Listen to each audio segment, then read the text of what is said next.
तर गोकर्ण टूरची आयटिनरी द्यायची झाली तर तुम्ही मी 3 दिवस आलो होतो. जर तुम्ही पण 3 दिवस येत असाल आणि मत्स्यगंधाने येत असाल ना, तर तुम्ही सकाळी इथे काहीतरी 2:15, 3, 4:45 ला काहीतरी उतरता. त्यानंतर तिथे थोडा वेळ वेट करा. जर तुम्हाला रिक्षाने जायचं असेल 300-250 रुपयामध्ये, तर तुम्ही गोकर्णला जाऊ शकता तिथून स्टेशनवरून.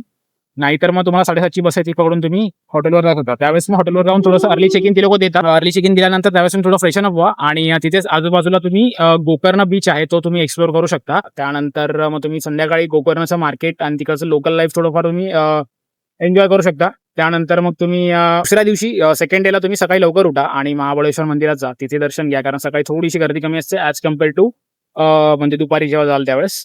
तर त्यानंतर तिथून येऊन तुम्ही परत कपडे वगैरे चेंज करायचे तुम्ही चेंज करून मग रिटर्न तुम्ही याना केव्हला जाऊ शकता. याना केव्हला तुम्हाला अराउंड 4 तास लागतात जाऊन येऊन गोकर्णवरून. म्हणजे तिथे तुम्हाला फिरायला 2 तास आणि जाऊन येऊन 5 तास पकडून चला. तर त्यामध्ये तुम्ही विभूती फॉल सुद्धा करू शकता, जो याना केव्हच्या आसपासच आहे. त्यानंतर मग त्यात पूर्ण दिवस जाईल या पूर्ण ऍक्टिव्हिटीजमध्ये. तिसऱ्या दिवशी तुम्ही ओम बीच आणि पॅराडाईज बीच हे सगळे बीच तुम्ही तिसऱ्या दिवशी एक्सप्लोर करू शकता. या व्यतिरिक्त तुम्ही टूरही घेऊ शकता. इथे 3 तासाच्या टूर्स असतात, तर त्या टूर्सही तुम्ही इथे घेऊ शकता. त्याचे मी कॉन्टॅक्ट डिटेल्स तुम्हाला खाली देईन डिस्क्रिप्शन मध्ये. तर 500 रुपये पर पर्सन लोक टूर देतात. त्यात तुम्हाला ऑलमोस्ट सगळे बीच कव्हर होतात. हाफून बीच, पॅराडाईज बीच, ओम बीच, गोकर्ण बीच आणि अजून 2-3 बीचेस आहेत ते पूर्ण त्याच्यामध्ये कव्हर होतात.